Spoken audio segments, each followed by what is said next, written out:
Doctor, can we talk about cancer a little bit? Various types out there.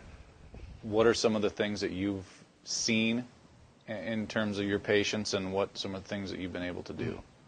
A better thing to talk about in relationship to, well, I will talk about that, right?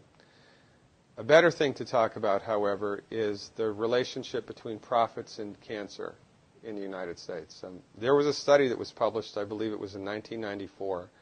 It was a 12-year program, 12-year study. They looked at adults who had developed cancer as an adult, not childhood cancer, but adult cancer, right? And this is the main types of cancer that we get here in the United States.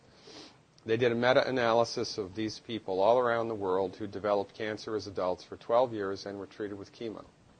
And they looked at the results. And they published the results in the Journal of Clinical Oncology. And the results? 97% of the time, chemotherapy does not work. 97% of the time, it doesn't work. So why is it still used? It's one reason, and one reason only: money.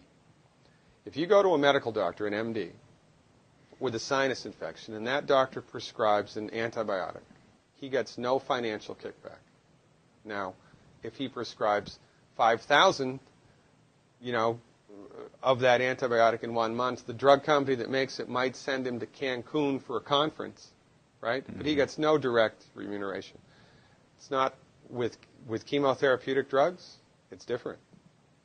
Chemotherapeutic drugs are the only classification of drugs that the prescribing doctor gets a direct cut of. So if your doctor prescribes chemotherapy for you, here's how it goes, more or less. The doctor buys it from the pharmaceutical company for $5,000, sells it to the patient for $12,000, insurance pays $9,000, and the doctor pockets the $4,000 difference. And there ought to be a law. The only reason chemotherapy is used is because doctors make money from it. Period. It doesn't work 97% of the time. If Ford Motor Company made an automobile that exploded 97% of the time, would they still be in business? No. This is the tip of the iceberg of the control that the pharmaceutical industry has on us. Most people have no idea of this at all. Now, I wrote a book. It's called The MD Emperor Has No Clothes, right? In my book, I have a bulleted list of 10 questions that every cancer patient should ask their doctor. 10 questions.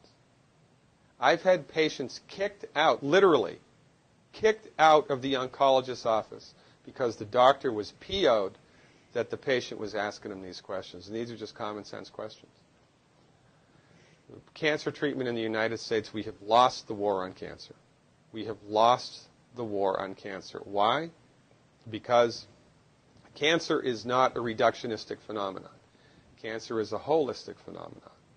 And when you try to bring a reductionistic methodology like drugs and surgery to bear on a holistic phenomenon, you will completely miss the boat each and every time. You cannot do it. Medical doctors are like colorblind art critics. They can see that that's a boat.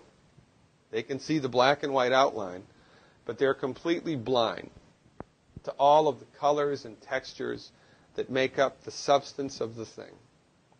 It's no difference with cancer. The reason that people get cancer in the United States and the reason that we have completely lousy outcomes is because medical doctors are driving the research bus.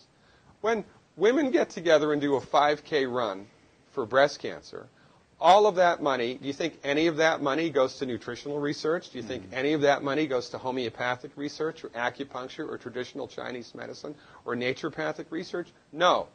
All of it goes to drugs and surgery, which do not work.